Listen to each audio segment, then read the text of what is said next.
Hello, everyone. Welcome back to the Dante Elephante Podcast. This is episode 92, almost to the big 100, with Joe Hertler. Big exciting news. Joe Hertler and I are playing together in Pappy and Harriet's, at Pappy and Harriet's in Joshua Tree, July 2nd. That's July 2nd, Pappy and Harriet's.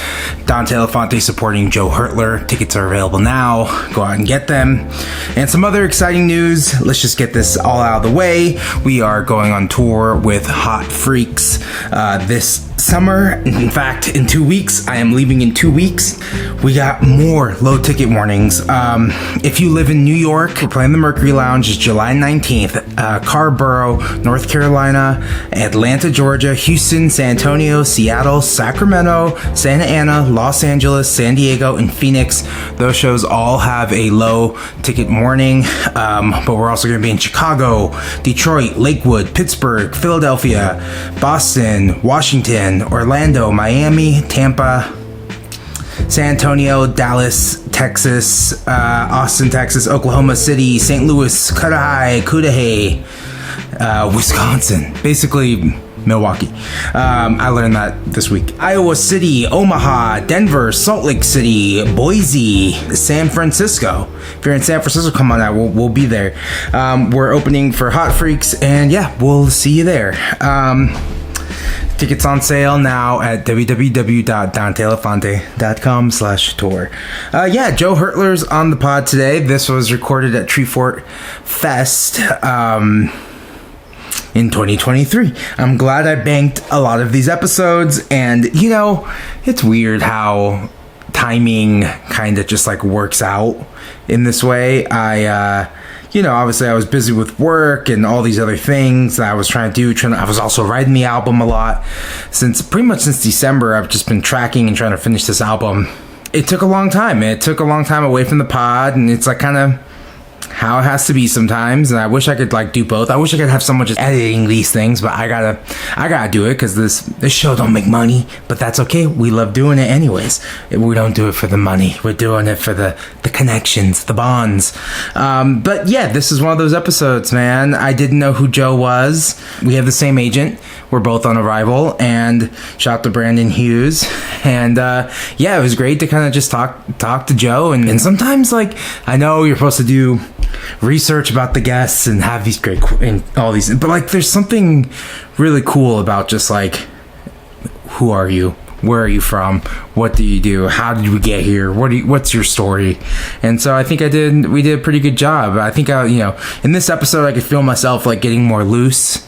At that Treefort, prior to Treefort, I hadn't really done a lot of interviews, and I was kind of oh man, I'm really off my game, in the pandemic I felt really on top of it, and then I stopped doing as many interviews, and life got busy, the world opened up again, and I'm just now getting back in the flow. Even doing this intro, I'm feeling 10 times better at just talking in front of the camera again, and I just think it just takes reps. A lot of this stuff takes reps, and I remember my first episodes, I don't even listen to the first episodes, but the first episode of these podcasts, I just saw it grow and grow and grow, and I just can hear myself as I'm editing, okay, this is what I'm doing wrong, I need to enunciate, I need to stop mumbling, and it's all part of the process, and I appreciate you all for being supportive. Thank you all for sharing. The last episode, Baby Jake, that was a great one. And let's see, Joe has some albums you can go listen to. Joe is on a tour himself right now, so go out there and support. It's Joe Hertler and the Rainbow Seekers. They had a new single release in April 19th. They had a new single, Turn This Train Around. Joe's also on tour, St. Louis, Pioneer Town, Quincy, California, Portland, Seattle, Boise, Indianapolis, Covington. So Joe is out there. Go see him. And had a great conversation. This is just two people getting to know each other. And sorry, Joe, this is coming out so late, but I'll see you on Tuesday. Next Tuesday. All right. Sounds good. Talk soon. How you doing, Joe? I'm good, Dante. Thanks for having me. How are you? I'm doing good, man. It's been a long day of talking. I'm sure. But I'm in a roll now. We're just rolling. Good. Yeah. I like I said, I respect y'all. Like that's a really hard thing to do, just to be on constantly. Totally, and just keep talking, man. That's all it's about. How's Treefort treating you so far? It's been great. We got in last night. We saw Lewis Cole. Yeah. Set up at the hotel. It was an awesome show. It was really good. What was the big band? It was Build, Lewis Cole, and the big band. What was that? Actually, the lineup was a little bit different. He had some people I hadn't seen before. Like Sam Wilkes wasn't playing bass. The bassist was great. It was crazy though. We got there, and I got there a little early, and it was it just got super packed really quick. And there was this like, I don't know how old they were, probably 20, 21. This girl and like her boyfriend and his buddies, and they were totally hammered, and she was like really just like, I want to get up to the front row, and I was like, you're not gonna there's happen. No way. It was so tight packed, and I heard her a couple bodies behind kind of making her way up, and she like got between me and my bandmates, and my guitar player looks over me, and I'm just like, the current is taking me away, dude. Yeah. And at some point, because they were just being like really loud, obnoxious, like just kind of making fools of themselves. Totally. And at some point, I just got like really petty. I'm like, you know what? I want to like stand by my friends. So I just like started wedging my way back in and like stood my ground, and it was really petty and lame, but man. Just, all she had to do was just ask, be like, hey, can I get in front of you guys? Right. Would have been like, yeah, but you'd be like, we're tall, I'll make room, I can do this, I've been to a bajillion shows, and I've never had someone just like really pushing their way through. It's like, this is bold. Man, I thought we'd come out of the lockdown with a little bit of etiquette and like respect for each other, and that did not happen. Everyone in that crowd was awesome. Okay, there you go. They were like, it was so clearly just like, everyone was just looking at him being like, what? Like, chill. You're in like the super fan zone. Like you gotta get on everyone's level. But it was so fun. Once the music started, it was just like a riot. That was, and such a good show. To finish my little thought there, I thought we were going to come in with a new etiquette, but I realized that there's a whole generation of people who haven't like been to a show, really. Yeah. It's like if you were in high school during the pandemic, you're like 20 or 21 right now. And you've never been to a show before. You don't know what it's like. You've barely been to a bar, And I think, I don't know, when I was their age, I'd already been to like a handful of like at least local shows, DIY shows, stuff like that. So there's kind of like a respect, like, hey man, don't talk when the other band's playing. Yeah, for sure. I don't know. There's just kind of what kind of those things you learned along the way. I'm all about the tips. Because I know a lot of musicians listen to this pod. This is like a musicians pod, kind of pod. So like a show going etiquette tips. That kind of etiquette, or even being an artist on the artist side, of like hanging out with a headliner or something like that. What's those kind of tips you've learned? Well, if you're in the crowd, there's something to be said about just like being yourself and like expressing how you're feeling. Yeah. Like if the energy's there, like throw that excitement out there. Totally. Direct it towards the artist, let them know that like you're fucking stoked and that they're doing a great job. But of course you just gotta like respect people around you. Just be nice. Like I came from like the punk and like metal worlds too, and like a lot of deathcore and metalcore, and people are really kind in those crowds for as rowdy as they get sometimes. It's interesting to see that like transformation into dubstep too. I've always been into bass music and stuff too, and when I think like the dubstep world kind of was like not stoked about people moshing at first, like or in the early days, but a lot of that etiquette kind of started to trickle from like the metal kids into the dubstep world, and it was cool to see. It's like, here's a bunch of young ravers in there. They're like learning how to like throw the fuck down. Throw it down, cool. But also like respect each other. If someone falls, pick them up. Exactly. That kind of ethos. Oh man, so you came out of the metal and punk world. Like where'd you grow up? Michigan. Yeah, born and raised. My family's like Metro Detroit. Yeah. And it's home. I lived in Lansing for like 12 years, and I just moved to Ann Arbor. Cool. So you're still in Michigan? Yep. That's awesome. I'll probably be there till I die. Yeah, maybe. Totally. I don't want to say that, but probably, dude. It's home, Yeah, you tour, you know how it is. Yeah, totally. You like it makes home sweet when you're gone a lot. There's you're in the right place when it just feels so good to get home. after a long tour, and you're like, oh, the things I know this, I know where I'm going. Exactly. I don't have to like look at my phone all the time. I know the like, shortcuts. Yes, yeah. Every time there's traffic in Santa Barbara, I say to myself, I don't need to be in this traffic. I know how to get around this town. Yeah. Like, I don't need to be in this shit. Are you still living in Santa Barbara? Yeah. Cool. Yeah, born and raised in Santa Barbara. I like it there. People ask me all the time, when are you leaving? When are you leaving? You gotta leave. You gotta go to LA, man. I was like, I don't know. Dude. I did the LA thing. I don't need to be in LA. Right? You don't need to be in a city anymore. You don't. You just need to grind on the internet. That's why I say, It's true. Yeah, you don't. And dude, Santa Barbara is sick. Yeah, it's nice. It's like one of my favorite places to play. Have you played? Where'd you play? Oh, what's it called? Was it upstairs? Yes. Soho. Yes. Yeah. Soho. Is that right? Mm-hmm. Yeah. Super nice room. They were really cool. It was a cool. fun show. Yeah. Fucking beautiful. Beautiful. Just absolutely a gorgeous. That's place. also the downfall, is that there's a lot to do Yeah. outside of music, so it's hard to get people out to the shows sometimes. Mm-hmm. But lately I've seen a lot of shows well attended. I'm like, wow, look at this new batch of people in town, excited to see art.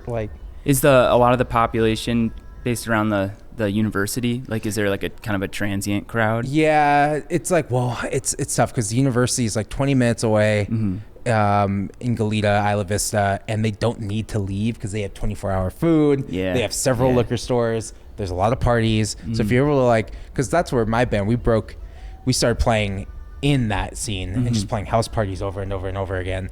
And if you could do that, that's cool. But it's hard to get them downtown. Yeah, I wasn't sure. Yeah. It didn't seem like we had a lot of college kids. Right, it's that not were at the intertwined show, like so. that. Not like a Santa Cruz or San Luis Obispo or one of those other schools. What about Ann Arbor? What's the scene like in Ann Arbor? I mean, Ann Arbor's been awesome. It's really a beautiful place to live. It's interesting coming from Lansing, which is sort of the underdog city of Michigan. It's our capital city. It's not it's maybe 90,000 people or something. Right. We have Michigan State there too, so there's the whole college, half of the city, East Lansing. Right. But it is just kind of a remarkably unremarkable place, and that's kind of what I've always liked about it. Was it's just simple living. It's cheap, and going from that to Ann Arbor was kind of a shock. I was just this is a different world, and it's only an hour away. Yeah. Gorgeous. I mean, there's trees and hills. It's one of the prettiest cities in the lower peninsula of Michigan. Totally. But it's been cool. Been finding my place there. There's a lot of all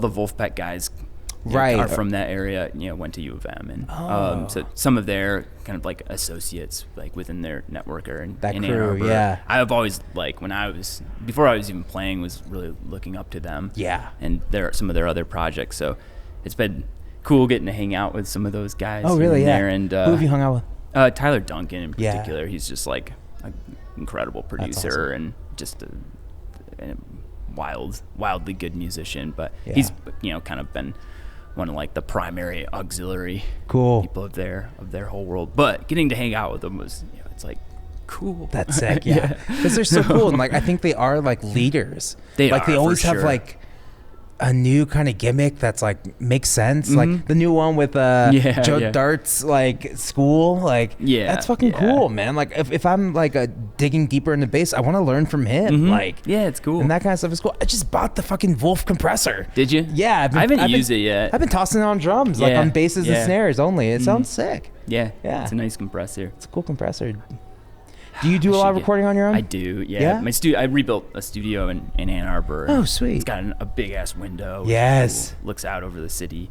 Is that too reflective, or where's the window? It's pretty reflective, but having the sunlight is nice. Yeah. My last studio was pretty dark, and it was a good. You're it's been 8 hours already. Yeah. Fuck, the day's gone. It What'd is a I do? thing. You don't think about the time. I had a window, but there just was never direct sunlight, and it was you kind of it's cool that you forget about the time, but just not seeing the sun was kind of weird. I really enjoy having the light in the mornings. Oh, absolutely. Just reflections. Yeah, of course. Sure. But it's at the end of the day, it's still going to get sent out to get mixed by someone else. Right, so, and they'll fuck it. do it. I'm just mostly tracking and doing my stuff there. That's cool. And so like so your project kind of started there. You're coming out of this punk and metal scene. I was listening to your music in the morning. It's very different. What is that kind of transition from like growing up being punk and metal into what you're doing now? How did we get here? Oh. I don't even know. One thing after another. Right. That's a terrible answer. I was playing bass. I always wanted to be a bass. Yeah. You know, I wanted to be in a pit and like a pit orchestra or something. I played stand-up bass and a little bit of cello, I guess. But I went to college originally for music. I was pretty burnt out of it at the time and like quit immediately and ended up getting a teaching degree, but in just like math and science. But at some point in college, I think it was like really like end of freshman year, maybe sophomore year, I bought an acoustic guitar. Yeah.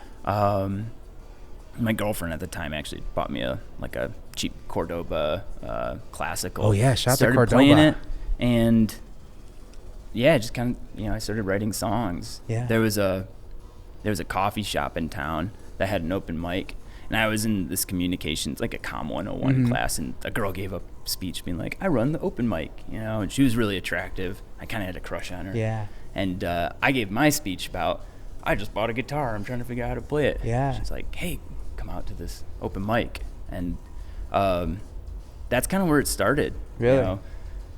Just, yeah, at least as far as like writing songs. And it was nice because I just had a safe place to show those off. I mean, they were terrible. You sucked for a long, long time, but it was like a place to kind of dial in the chops a little bit and learn how to like actually write music. And gain that stage time. Yeah, exactly. Like, even if it's like an open mic, it's still like you're still singing, projecting in front of people. And the excitement, as you know, is like you have an idea or like a feeling, and it's like you want to share that stuff. Like, here's something, whatever the song's about. Like, here's a thing. I want to connect with people. This is a way of doing it. Totally. And it just kind of grew from there. And through that coffee shop, I met my guitar player and keyboard player. And this is probably 12 years ago. They were all in their own bands, fronting their own bands at the time. So this is like 2010? Yeah, probably. Yeah. And it just kind of has grown from there. We started playing shows kind of at the end of college, like years later. And we're just kind of this like local, a local Michigan band, opening for everyone for a long time. Totally. And eventually we started taking it on being the road. that local support king. Yeah, we were. Yeah. When you're in like a semi-small town or something, and like the big band's coming, they know who to call. Totally. That happened to us a lot. Yeah. So it's like Jim's like, oh yeah, I opened for that band. It's like, how'd you open for that band? We were the only band. Like that could work. Like I opened for Walk the Moon. I don't sound like Walk the Moon. We opened for Walk the Moon. Yeah, it's like we were the band. Yeah. Like they called on us. It's an important thing to like. It's if you can get that, and you're like, especially if you're from like a small college town or any smaller city, like to be able to build that early following like that, because you have your friends. They're like usually stoked about it. If you're like halfway good, you're gonna have friends who are. If you're playing a bar, they'll come out and drink. They'll buy a ticket and hang out and support you. And if you can get that first, like, if you can get to that point where you're like, can bring out 50 or 100 people of your homies. Yeah. That's how you build it. Totally. That's how it starts. And you get that stage time, which is really important. Okay. So then you guys kind of did that. You were doing the open mics. Was that your freshman year? Yeah. Then we're playing shows like towards your senior year, super senior year. So it took about like 3 years of just kind of working on the craft, kind of grinding it out. Still doing open mics during that part? Yeah. Pretty much all through college, I was doing it at least a couple times a month. Different band names or same band name? We didn't even have the Rainbow Seekers at that time. The Rainbow Seekers really, like, we became an actual band probably maybe our super senior year of college. Yeah. And even then, it really was for maybe like 3 or 4 years after that. It really was never like a super serious thing. Yeah. We were playing shows. We had gotten a manager, and we're just doing the local thing for regional stuff for the longest time. And fast forward another like 3 to 5 years is when we kind of like really took it out, and like we're like kind of started making the first strides towards being professionals. Yeah. trying to push it to another level. Right. And it's just kind of, it's really crazy how. So adding the Rainbow Seekers, what was that kind of conversation like? Because I have, right now it's just my band, Dante Elephante, but I have a band that we've been playing a lot together. And like, you want to have them to have some identity, but in reality, it's still your project. It's like this weird in between. How did you go about that? Like, yeah, it's a good question. We kind of like wear sort of costumes, I guess. We have our stage clothes. Everyone has the freedom to just like wear whatever you want, like be yourself. And then as far as the arrangement goes, everyone has their place. You know, they have their moments to shine, which is like a songwriter is nice because I can step back. Right.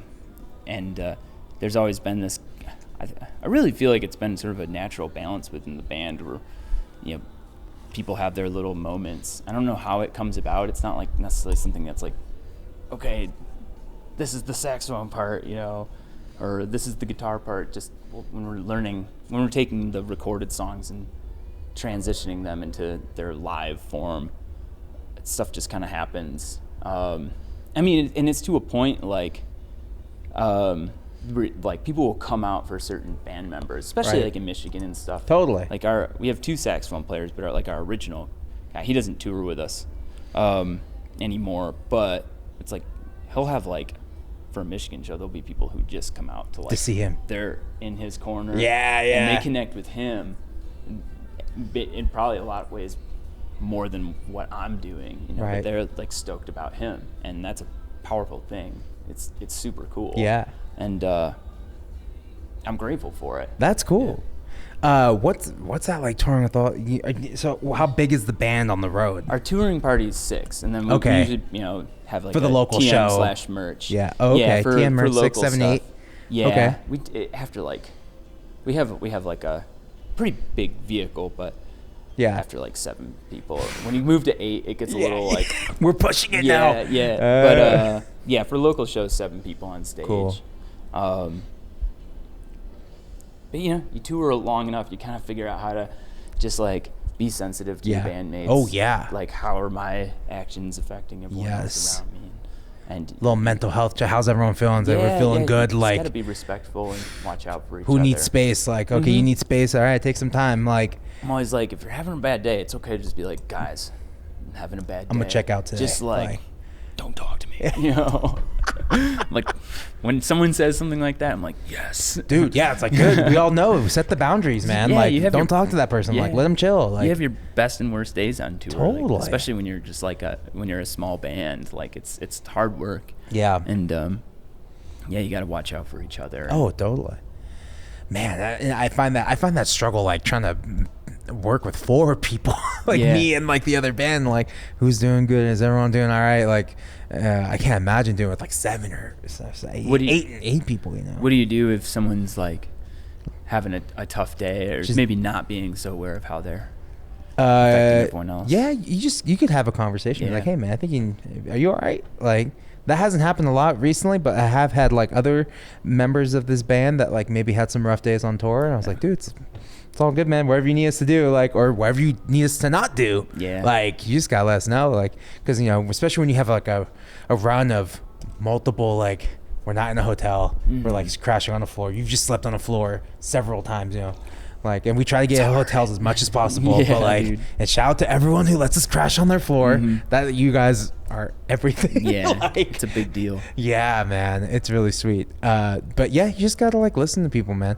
It's like something. My girlfriend's a therapist, so I learned a lot from her about communication and like trying to talk things out. Because I think if I was younger and trying to do this, I would have blown up on someone. I don't think I had a temper, but I was like definitely like, I'm not gonna let anyone walk all over me. So if someone's in my way, I'm trying to I'm trying to do this music thing, and if you're not like 100% in, I can't let you drag me down. In reality, that's not the case. They're just having a bad day that day. But I may have taken it wrong when I was younger. When I was like 20 something, I probably would have acted that way. And especially when you're trying to like make that big jump to like being a professional. Like, what does a professional musician act what does that even mean? Like, if y'all were a session player, John Mayer's like, I broke my finger, I need someone to fill in for me. Like, how are they going to behave within his ensemble? that's not how it works with like your everyday bro band. Or you're in it together, you know? Yeah, you're in it together. Whoever in the band, you're like in it. Yeah. The best and worst of people can come out. And I know. It's important to be direct and also just be really sensitive to people. Totally. I agree, man. Oh no, man. The more tours you do, you learn a little something along the way, and then it gets a little easier and then a little easier. I was like reflecting with some friends the other night here in Treefort about like, oh man, first time I went to Portland, like we played this awful show in this club that's not even there anymore, and we did this pizza place, but we wanted to play the venue, and then 10 years later, I finally got to play the venue down the street, and that's the kind of stuff that keeps you going. Like, I don't know, like what keeps you doing it? You've been doing it for a while now. Like, what keeps you like motivated and like I still have this goal? Like, what is it? Yeah, and we're just we're really like a small cult band. It's been able to build it into something that's sustainable, but we're not rich. It's like we're always trying to save on budget. Like it's still hard in a lot of ways. I think for me personally, I mean, there's part just like I don't know how to do anything else at this point. Like this is all I know. I make shit, but being a bit of a homebody just in general, it's that if I go out on tour, that affords me like 6 more months of being an artist. Right. Just like with everything else, not, trying to think how to put it. It's like that's more time for me to make things. And at the end of the day, it's like I'm not the best communicator in the world. Could probably be a little bit closed off. And music's always been a way for me to kind of share my feelings. Totally. Yeah, man. I'm just trying to, and have people connect however they may, whether it's similar to what I was intending or if it's something totally different. Right. That's a powerful feeling in itself. Yeah. So. And that keeps you going. That's like I like making things. I did an interview with Chris Cohen, and he asked me this question. I asked like every guest now, like, what did you think being a musician was before you got into it, and how did it change? Exactly. It blew my mind when he asked me that. I was like, are you fucking kidding me? Yeah. What's yours? You gotta be a content creator now. Yeah. Which on the good days is so cool and fun, especially when you like, I know how to use Adobe Premiere. Adobe and DaVinci's sick. Like, oh my God, I'm getting better at coloring. Right. Every video, like, I'm like, I'm a little better now. Yeah, I can produce music. Yeah, that's cool. But like,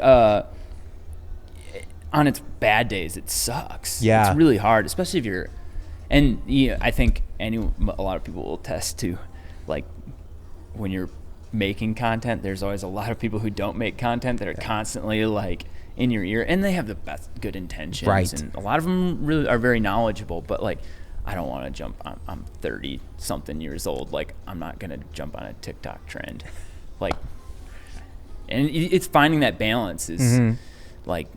It's hard. Yeah. And it's a big learning process. Obviously, like what's cool with your podcast is, there's a real value there. Yeah. Like you're making something, you're in here, you're almost like giving more than you're receiving from it in a certain way. The idea is to like, here's a thing we've made. Yeah. Have at it. Like enjoy it. And I respect it a lot. Here's some tips. Here's some things we learned. Here's how we're getting through. Here's what motivates us. I think it's one of the few times being a musician that I am able to give back for once.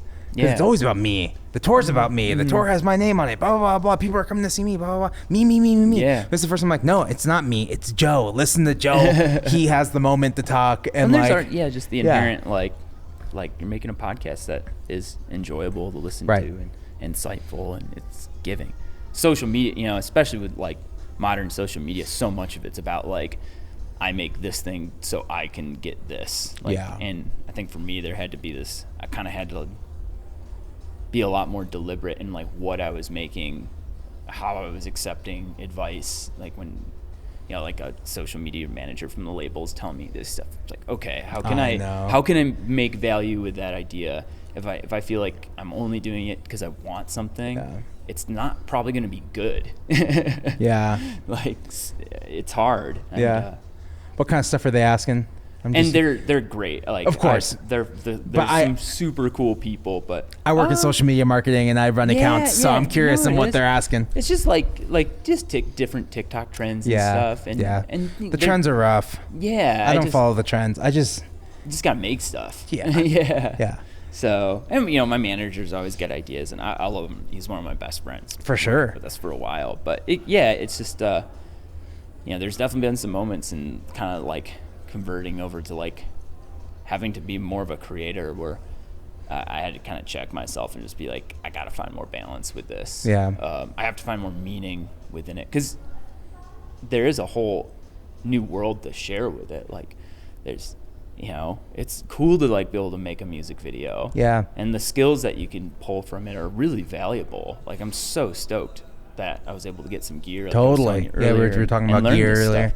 Yeah. And every now and then it's like make a project that you're just like, I did it. Yeah. Yeah. I spent like 200 hours on that. Totally. And we did it. And the edit looks good and everything sounds good. Like, it's so it's rewarding. Really rewarding. Yeah. But I have noticed there's less time for writing and just like being a musician. I know. I have to kind of pull myself back and be like, today I need to. This is what it's actually about. Yeah, and it's hard to just schedule time to do music, I mean, I do it all day, but right. It's hard to be like, Tuesday is gonna be music day, I know. So I try to just like, I'm kind of on that level right now. Yeah. Wednesdays and Thursdays are my music days. Same, actually. Like, after work, I log off, I head to the practice space. But I kind of, that was kind of the idea with the practice, because besides practicing from home or something, getting to the space is that this is like a space that we come here to create. Mm-hmm. It's not just having the keyboard at home, and I'll pick it up when I have time, which happened a lot in the pandemic. Yeah. I'll pick up the guitar at some point. I never do. Yeah. It's out of sight, out of mind. This one, we go to a space where we have the intention of creating, and that's what we do. Mm-hmm. And that's why I like. So Wednesdays and Thursdays, I've been playing drums for my coworker's band. Nice. Hell yeah. Until he finds a drummer or whatever. I'll play a few shows, but that's really fun too. Oh, I bet. Yeah. It's good to have another instrument. What's your primary? Your guitar, yeah. But I learned drums first. Yeah, cool. Yeah, cool. I started on drums, yeah. I've been really... I rented a nice cello, and it was like my hands were just like frying from it. This was like my life for so long. And then I started thinking, like, I spent all this time practicing it, and I was just like, this isn't really a great instrument for writing. So then I switched back to piano, and I've just been like going hard. Yeah. Which has been really fun. It keeps the gears turning too, especially when you're just like learning something fresh. That you like suck at. Yes, no, that's exactly where I'm at. Like, I stumble on chords. Mm-hmm. I'm like, what is that? And I figure it out. Like, oh yeah, that's what that is. Okay, I wouldn't have played that on guitar because I either didn't know what that chord was, or I think at guitar you just feel like I know all the tricks. It's so novel. Know this. Yeah, and you get so like comfortable. You just like. I play a lot of open D guitar. Totally. Like, there's not a lot of options. You can pick up a lot of different keys, but it's like the same couple shapes. Yeah. But yeah, it's been fun, really like putting a lot of effort into piano, and it's cool to just see your brain like getting a little bit better at it. Totally. Every time you sit down, it's like, oh, there's a physical thing, a neurochemical thing happening in the brain. There's actual changes, and somehow these things are fusing together to like be like piano. Yeah. It's like a beautiful mind when like all the numbers and stuff are like, that's how I am. Like, yeah. I'm learning. Yeah. It's really not like that at all. It can be like that. Music can be just like that. I think. Yeah, that's why I love piano the most right now, just because it's such a mystery and things. I just fall onto things, and that's kind of where I'm at. Where are you at right now? Are you releasing anything? Mm-hmm. Yeah, we're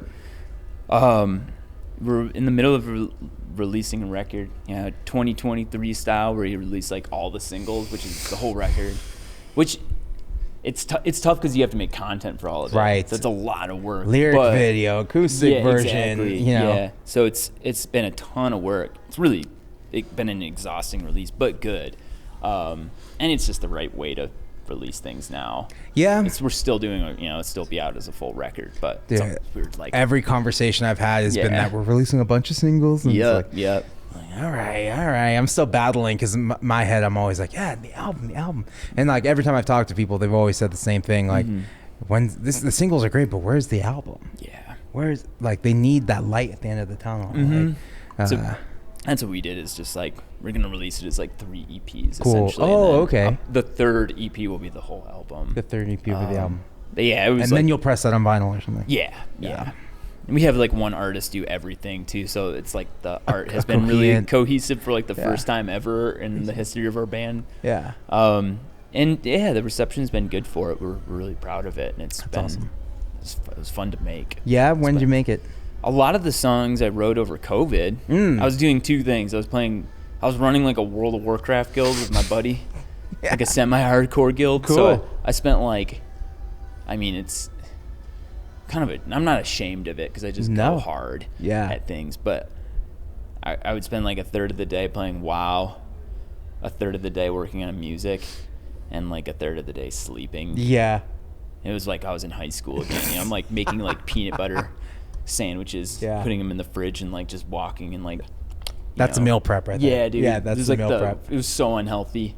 I was like 100 pounds heavier. Oh my god! I mean, it was awesome. I loved every second of it. It was amazing that I got any music done. Yeah. But it did. Yeah, I think like we probably had like a pool of about like maybe 35, 40 songs. Yeah. And most of them were like, you know, a lot of that stuff went on the record. Cool. You know, a lot of the stuff we had tracked, but it was really the first time I had the, you know, really like, okay, we're producing a thing. Yeah. And to an extent, we still took it to Nashville and finished it up with my friend. He crushed it. Did way more work on it than I thought we were. Finished up, but what does that mean? Oh, just, you know. More overdubbing or Yeah, mixing? it was like me, my guitar player, and Micah really, you know, we had recorded this record, so we took it to my buddy to, originally it was just like, okay, we'll mix it, try to just make it sound better, get fresh ears on it. Right, And yeah. we ended up doing a ton. More redoing a lot of overdub. stuff. It was fun though. Like it felt really good. And Conrad Snyder, who did that, was such a pleasure to work with, and really elevated what we had done. And we learned a lot in the process too. The fresh ears are so important. It was a big deal. It's so important to get someone's new ears, and they're like, did you hear this? I'm like, no. Yeah, I've been listening to like that the whole time. Yeah. A little off. And Get tighter. We could do it tighter. It's like, fuck, all right. And just having all like a big, you know, candy store of gear. Yes. Yeah. It's just fun. You should try this 1971 Strat. It's like, okay, fuck. Like, I didn't even know this existed. The amount of time we spent just like printing stuff to random, like, all right, we're gonna print it through the tape machine, and what's that? It's what's that really nice reverb unit? Blanking on what it's called. Big rack unit that people love. Anyways, yeah, we printed a lot of stuff through Totally, here. and it just sounds like, oh man, this is boom awesome. boxes, radios, like all sorts of crap. And it was a really creative, and like the whole time, it felt free, right? Which is what you want. Yeah, I think that's that's the value in paying for a studio, is having that kind of experience, because you can do the basic stuff at home. Like, I think technology's caught up now, where same thing with video technology. It's like you can get pretty good equipment for cheap, and same thing with, like, you know, plugins and whatever. Like, you can get there pretty close, but getting into that studio, man, like, just to top it off or something, you know, it always helps. Like, there's something about just having like big console there, and Yeah. like a million different ways to route things through different gear, and it's everyone's just fun. standing in the room, everyone's got like something, and it's like, And you learn a lot too. I know, you know, having kind of just been in this like clandestine recorder of music for a long time, it was like the first time I'd really like worked with a real professional, and I just was trying to soak it up the whole time. And learned a lot. So that's awesome, man. And now we're hitting the road. How big is the tour? For it's right like now? a month. This is a month that you're in? Yeah. How long we've have you been out already? Like a week and a half, probably. Oh, okay, cool. So we're pretty fresh. Oh, I think it's like 22 shows or something. Not like anything super crazy. We've done longer stuff in the past. Anything over a month is like, I start. You start losing your mind. Yeah. Start losing your voice. Yeah. Sleep is the biggest thing. If you get good sleep. Yeah. I was like the most undisciplined in all like aspects of health on the road for the longest time. Oh yeah. Like, slowly just been punished into like, okay, we're getting older. We have to do these things. Yeah. Where are those things? Let's get into it. Sleep. Yeah. I was like a pretty big boy. I got into like, you know, just trying to be a little healthier. I still eat like idiot. Yeah, You know, yeah. but whatever. Right. And yeah, it really just, it was like out of necessity. Like Right. there was just no way I was going to be able to like continue doing it. Just like drinking, you know, cut out Drinking, a lot of drinking. Yeah. Just like, Or just switching to hard alcohol. yeah. Just stop drinking the beer. Yeah, That happened to yeah. me on my last tour. I ate a fucking burger and then drank a beer, and I was like, I can't. I'm done. I can't. Yeah. I was like in pain. Saying, Yeah, So yeah. it's like since October, we've been on our weight loss grind. Nice. My mom keeps I see calling you it. got the watch. Oh yeah, the fit. Yeah, Yep. yeah. Walk 20 steps. You guys got the Planet Fitness membership? Oh yes. Nice, my yes, guy. Yes, man. But we just got one in Santa Barbara. We Yeah. hadn't had one. So Dude, I love Planet Fitness. it's sick. It's like, as a dude, I was like, you know, 80 pounds heavier and Yeah. just I had no ambitions whatsoever to Yeah. like, I was happy being a bigger dude. Yeah. Didn't care, but there's something about Planet Fitness just being so normal. It's like, there's yes. just regular people here. I know. And it made it, shout outs to Planet Fitness. Go ahead though, I'm sorry. No, Go ahead, what were you saying? I was just gonna say that my girlfriend thought it was kind of funny. The no judgment zone. She's like, whatever. I was like, no, but it actually is. Kind of is. Yeah. When I see people in there just like late at, because I usually go late. Super late. Yeah. And you just see someone in there just like Grinding. plugging away. Sometimes I just want to be like, you got it. Yeah. Like keep it up. You Yeah. know? So.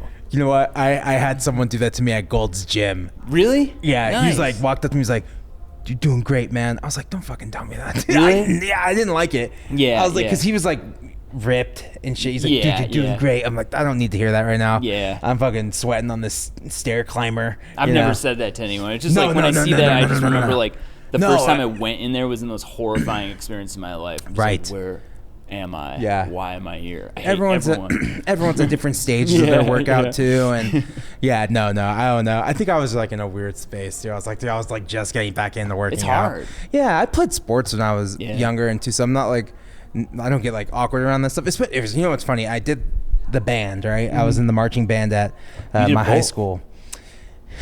Kind of. So I was in the marching band, and my plan was to try and do both. And they said you can't do both. But I knew another guy on the team who did both, and that was like super cliquey. Mm-hmm. And I felt like super like not invited like by the other drum line because I went to the other junior high and I didn't know anyone. But then as soon as I joined the football team, they were like open arms. Good. It was all me and all the other big boys. Yeah, we're all dude. lifting together. We all have similar body types, like, and we're just like trying to get stronger.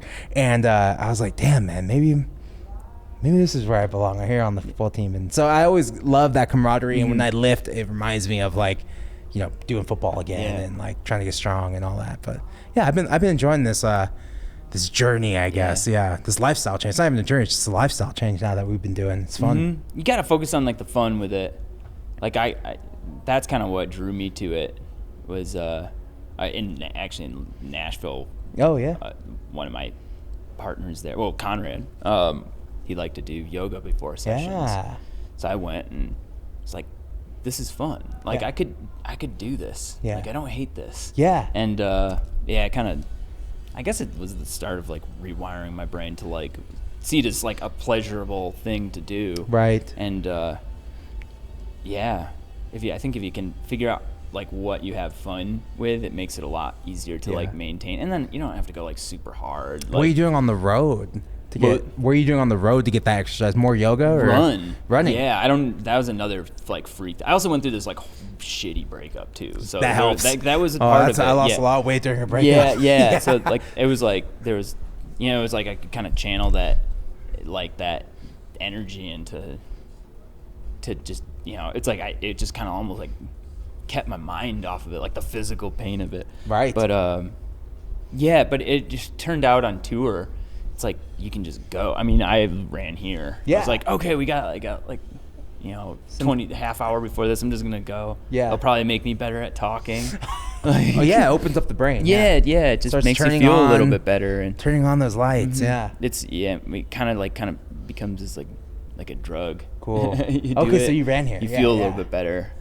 Yeah. I was like, seriously, Yeah. if I just like go run a little bit before this, I'll be probably a better communicator and in better spirits overall. So. Oh my god. And it Dude. works for tour really well. It does, yeah. Yeah, I have one band member who does that. He'll go out and run. I've just been like super into like, if we're gonna stay at like the Holiday Inn, they usually have a shitty gym. Yeah, but it there's works. some real shitty ones. There's some real shitty little Holiday Inn, but now they got the Planet Fitness thing. Maybe I'll just find a Planet Fitness in that town. I don't know. They're everywhere. Yeah. Yeah. Because usually like once a week everyone will go. And it's fun because everyone's just in there like Totally. trying to work out at a Planet Fitness. Yeah. It's like and sometimes they're in like these small towns and it's like all of a sudden these 7 boys just like show up and what? We experienced that too. Workout club. Yeah, the Planet Fitness in Santa Barbara is next to the university, so it's full of kids. Yeah, yeah. And they're all taking their showers and getting ready to go out that night. Yeah. And it just smells like cologne in the boys in the awesome. men's locker. It's like, oh, this is too much, man. It was fun when it first opened because there's nobody there. Now it's just slammed with kids. We're ready for spring and summer break. Yeah, That's what we're ready for when it's empty again. Yeah. But I love it, man. I love those health tips, dude. I think that's the kind of stuff that people who listen to this shit are looking for, like health tips on the road, how to extend your career as a musician, because it's not easy and the odds are against you and you're climbing uphill and it's really hard sometimes. It's also very fun. I gotta remind myself to stop bitching as much. No, but it's you're also good. extremely There's a fun. lot of reasons to bitch. Yeah. and you work hard. You have every right to. Right. So. And it's an uphill climb, man. Anything you can do to extend this career, because it is fun. I don't want to do anything else. So how can I extend it? How can I make sure everyone's fed? Everybody eats, everybody sleeps. That's like our motto on the road. And we just have carried that mentality. Now we're adding everybody gets paid. Now we're trying to add that. Everyone gets what? Paid. Good. Yeah. It's like everybody eats, everybody sleeps, everybody gets paid. Except for me, I don't pay myself. But like, yeah. I luckily, it feels I work good to get the payroll out. Yeah. Like there's a sweetness to that. How's that work with you paying the band out? Is there? I mean, we have a business manager that handles that. But yeah, everyone just gets a check. I mean, it's sort of based on like. I want to get there and because right now I'm it's just all budgeted Venmoing out. everyone. Yeah. I wish I had like tips on how to do it, but we split all the songwriting. It's like if you're in the band while this came out, you get an equal share. That of course just goes into what people get paid for shows. Got it. But yeah, it works out. We're not rich. No, of course not. Of course not. Gets close sometimes, but and like I mean, I guess in a lot of ways, I produce for other people on the sides and write, so it's like I have a diversifying. Yeah, and I would streams. I would not be like a professional musician if it weren't for that, because I supplements a large majority of my income. Cool. So I DJ a lot too. Yeah. What kind of stuff do you? I'll DJ vinyl, and I'll do like a wedding. Like a wedding will really help if a wedding comes along. Oh, good. Yeah. That's some good money for a little while. Totally. And then, but yeah, I'm still working social media marketing for a few different things, and it's been fun. It allows me to tour. Yeah. But it's all remote. Everything's like remote. So do you feel like it's giving you like a little more insight? Yeah. Do people like respect your voice within that space because of your experience? Yeah, because when it comes into like, I during the lockdown, I taught myself Premiere, I taught myself all these things, and kind of like really looking, like when I'm on TikTok, I'm really looking at like the edit more. And totally. Like, what's working? Oh, they put the hook up front. Oh, okay. Put the hook up front, and then you can show the rest of the video. But like, then you look at the analytics. Oh, people are watching 7 seconds of these videos. Yeah. It's like, that's all you have is 7 seconds to catch them for 30. And sometimes communicate a lot of things too. Oh, yeah. So it's interesting, man. You got to play that game. You got to play the game. But for me, I'm always telling people, dude, just do what you already do and post it. Like, you don't have to follow the trends. Post the music video. You did a beautiful music video. It's 3 minutes long. Post 30 seconds at a time. That's like, I can't do the math now, but like that's like 10 pieces of content. Well, 10. Whatever. Yeah. Like 10 pieces of content. Like, and you don't have to like reinvent the wheel. You already did all this great stuff. Remember that video you did 5 years ago? Fucking clip that thing. It. Yeah, keep posting that thing. It's true. I definitely find myself like overthinking things way too much, and not always a very healthy way. And you're right. Sometimes you just gotta like just post some shit. It doesn't matter. And all that great stuff you did in the past, it's still good. It's still good. It's a good point. Yeah. You do need to do that more often. Yeah. And that's where they bring people on like me. Like, here's all their music videos. Can you clip this? I'm like, all right, let's get clipping. Yeah. And I gotta add captions now. It's crazy how it changed when you start. Is it cool if I grab that water, actually? Sure, man. Sweet. It's crazy how it really does kind of change your perception of Yeah. how you not just digest social media, but like all media. All media, yeah. Like movies. Yeah. You know, just like I know nothing about filmmaking. I call myself like a cinemaphile. Yeah. Always have been. Oh, you're a big movie. You like I'm movies. a big movie Yeah, fan. yeah. You know, home theater nerd. Oh, yeah. But I never like thought of that, like the movie making process, or like Right. I'd be like, oh, that's a cool shot. But now I feel like I'm a little more sensitive to that, and it's really amplified how much I Yeah. like movies. So Once you see how the sausage is made, you appreciate it a little just bit more. with the edits and stuff, and like how you try to string together a narrative and The composition. It's cool. Yeah. It's The color grade. Yeah. The more you all know, of it, the man. more you can appreciate something Totally. sometimes, and it doesn't. It's never served to like demystify anything. The big difference with like movies and music is that like there's a role that each part has a job. The color guy just focuses on color. Yeah. The sound guy focuses on sound. Or music, sometimes it feels like you have to do it all. Yeah. It's like the Beatles changed everything. Now you gotta be the singer and the songwriter. When before there were songwriters, there were singers, and there's jobs for drummers, and there's jobs for, and then now everything just became like, yeah, you gotta do everything on your own. It feels like sometimes It's true. it's tough. And some people do well to like. I'm not sure if it's like better to like be really focused, or if you, because I have like songwriter friends, and Right. they're like good enough as writers where they Right. can like be bad at everything else. They don't have to be good at an instrument. At producing They don't have and to singing like, do any and of these other things because they're good enough. And but it's always, I always wonder like what's the right way to go. Is it like bad to be? I'm someone who just like I get interested in things really quickly, and I'm pretty like diverse in my skill set at being like maybe above average at a lot of things, rather than being like really good at one thing. And I don't know what the right What's your favorite part of the process? that feeling of just being like, I'm gonna make this, and I'm gonna turn everything off in my life to get it done. I just go, Just see the actual work. of it. I love just sitting in my studio, putting tinkering. I have a big instrument collection, and I just love tinkering. Yeah. It's fun when you're in that mode, Right. where you just like everything's kind of happening. You're not like thinking about things too much. It's a powerful place to be. Okay, I'm trying to see if that's a way we can figure out what's your purpose, Joe. What's your true purpose? Yeah, I don't know. Maybe you're a studio dude, man. Maybe you love being in the studio, an engineer. I would love to produce for people down the road. Yeah. I just kind of started doing it, and it's challenging. Yeah. And trying to figure out like, there's just a lot. Totally. To it, and you're kind of like a, sort of like a therapist with it too. In some ways, which is cool. So I don't know where life will end up for me. Yeah. I have no idea. But It might be in Ann Arbor. Yeah. I enjoy living there. That's cool, man. At the end of the day, I love writing songs, though. Yeah, the song, dude. That was like my first goal. I was like, can I just write songs for people? Mm-hmm. And then like every time I like ask people, how do you do that? Like, no one had answers on how to do that. There is no answer. It's hard to give up your stuff too. Yeah, if there's something you really, really like, you're like, this could be mine though. Yeah. There's stuff that hasn't worked for the band, just we never got around to it, but I'm pretty possessive of it. Yeah.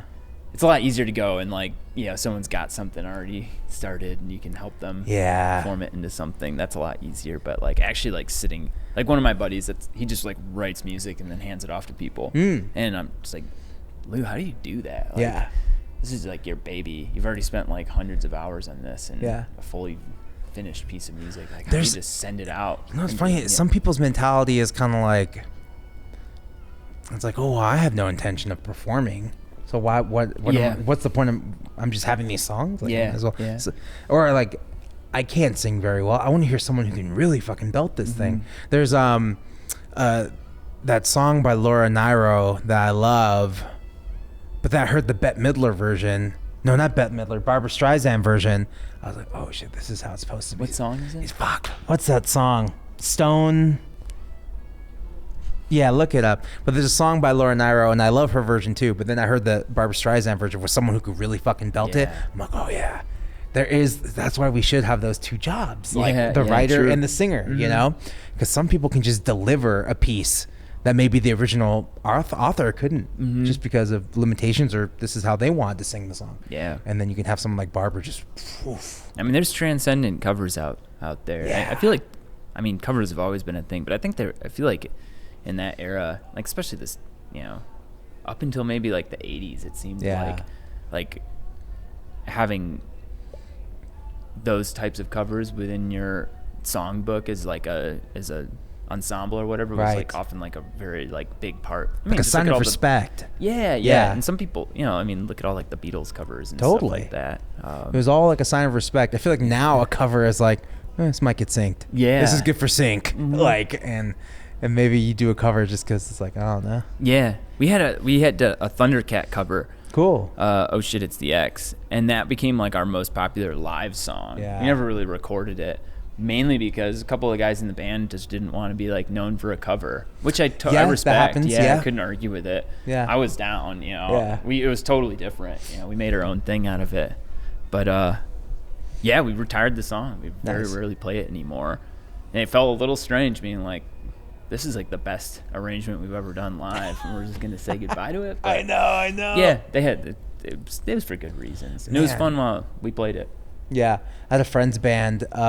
They did a great cover of Gary Newman's Cars, and their label said like, don't put it out, because it's like you'll be known as that band that killed Cars. Like so good, it's too good. And then they never did. Wow. Yeah. Did they play it live though? They used to. Yeah. They stopped playing it live. Yeah.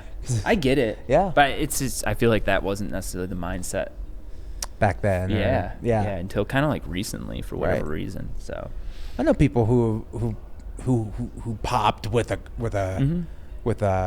cover, and I don't know. I asked them too. I was like, does it bother you that people know you for the cover? I don't think people just know me for the cover. I think it like it allows you to like easily access their other songs. Like, oh, that cover's so sick. What other songs do they have? Oh, okay, cool. These songs are cool too. You know, I don't think too many people complain about it when they're getting some money for it. Yeah. You know, I'm feeding my husband and my kids. Yeah, you know, feeding the band. Great. Yeah, or totally. whatever. You know, if you're like taking care of yourself and your bandmates and your family, and by way of a cover, to me, it's like, I don't care. A cover or like a sync or something. I saw Neil Young talking about syncs. He was like, oh, I would never put my song in a commercial, blah, blah, blah. I was like, well, that must be nice, like to live off just touring and album sales. Yeah. Well, for most of us, we're dying for that sync. What's that life-changing sync? Here's Facebook's going to give you $70,000. You're going to say no to that? Like, fuck, man, I can't. Even though I shouldn't. Well, that was a potential opportunity of mine that didn't go through, but still, like, I know. Nice. But there was like a moment I was like, dude, I really want to give it to fucking Facebook though. Fuck Facebook. Like, what'd you end up doing with this song? They picked another song. Yeah. Did you end up releasing that song? Oh yeah, they were looking for something that was already out. Yeah. Cool. I haven't written anything specific for a project. There was the Halo Top thing. The Halo Top ice cream. I almost got a song in there. It was like me and another song, and then they picked the other song. But because I eat that ice cream, I got the commercial. That's awesome. I kept watching the commercial. It's like, fuck, man. For like 6 months, I was like, that's the commercial I could have been on. Is it some like fire West Coast ice cream? It's like a vegan ice cream. Nice. Yeah. But they did a big campaign. They didn't pick my song, but it's all good. That's how it goes. I know. Yeah. Now I have to live with just looking at that fucking commercial. A sync started our band, basically. Really? Yeah, let us buy like it really was kind of like allowed us to like all of a sudden be a band. Oh. It's kind of crazy. What was it the wasn't sync? like a ton of money, but it was enough to, it was, oh God, why am I blanking on it? They're a tax company. Like the biggest TurboTax? Not TurboTax. It's like you go to the place they do your taxes. HR Block. Yeah, H&R. Yeah. It was like $20,000, or maybe a little bit more than that. But that's enough to make a record or something. Like, wait, what? We can like use this to like get Merch? Yeah, like make Anything. try to like take the first steps into building a business, buy a van, you know? Right. And there's no way we would be here if it weren't for that little like early sync. It was cool. That's awesome. Yeah, the song's called Jet Ski. It's like such a joke of a song. Right. It's always those ones. Yeah. You're like, I didn't really think about this one too much. It's like some stupid story about like a guy who like blows all his money on a jet ski. It's like that, you know, it's like as far as like depth in my song, that's like at the very, very bottom. Yeah. You know, deep under. Yeah. But I didn't really put too much thought into this one. They thought it was funny, I guess, and you know. But there's something to that, like writing in that headspace of like, this is just kind of goofy. Yeah, it was just it's lighthearted. Yeah. And sometimes that connects with people because it wasn't like I'm putting all my heart and soul into this. Like, hey man, this one's just a fun one. Yeah. And then people connect with that shit. I still have fun playing it too. Oh, you guys we still play it. Yeah. It's just that's awesome. I genuinely enjoy playing that song to this day. And, you turn your brain off to it a little bit and just try to perform it. But yeah, that's awesome. Man. Okay. How long have we been going? All right. Okay. All right. Let's wrap it up because we do have someone else come in. But yeah. I appreciate you talking, man. Yeah. Thanks. It's so Dante. cool getting to know you. Likewise, man. And when you play in California, you gotta. I'll talk to. Absolutely. Somebody and I'll come to the show or something. That'd be sick. I had like one of the best days in Santa Barbara ever. Really? Just like, you know, a good day on tour. Yeah. It was just beautiful. And I was walking around by myself. Just like took this long hike. And yeah. Oh yeah, we have good hikes. Dude, so gorgeous. Yeah. And that's our thing. I had one of those moments where I was like, this is sick. Yeah. I'm gonna enjoy it. I'm here right now. Yeah, exactly. Yeah. It's what happened? What did I do? I think I made a post being like, I think it was like just as people were kind of getting back to touring, you know, post pandemic. And so this was recently. You were in Santa Barbara. Yeah, it was relatively recent. Maybe like probably like a year ago. Maybe. Oh wow. I remember listening to like some podcast where someone was like just trashing. You know, people love to talk shit about California. Sure. Expensive, whatever.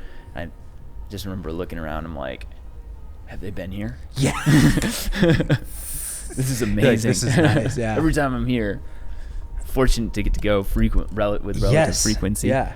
But this is a nice place to live, and you should be proud to be a Californian. I love it, man. I love California. I think it's cool. Yeah. It's expensive, but you pay the price. Yeah, dude. To live in paradise. I don't know. I just made that up. Coin that. That was good. We're coining that. That's good. That's a shirt. You should put it on a shirt. That's a shirt. Pay the price. Dude, you should.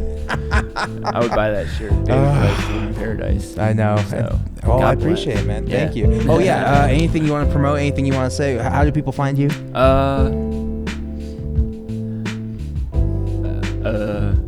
JoeHertler.com. I don't know. Okay, yeah. We have the our website, socials, the my Instagram handles. socials. Yeah, JoeHertler. Joe Hertler. Or you can type in the Rainbow Seekers. Any of that stuff. Okay. We'll lead you there. So okay, yeah. If you check it out. And you're on Hope tour. you dig the tunes. Well, this might come out after your tour. Yeah, Who knows? whatever. But great. Yeah, sounds good. I appreciate it, man. Yeah, Thank you. Thanks, Dante. It was All fun. right, let's cut.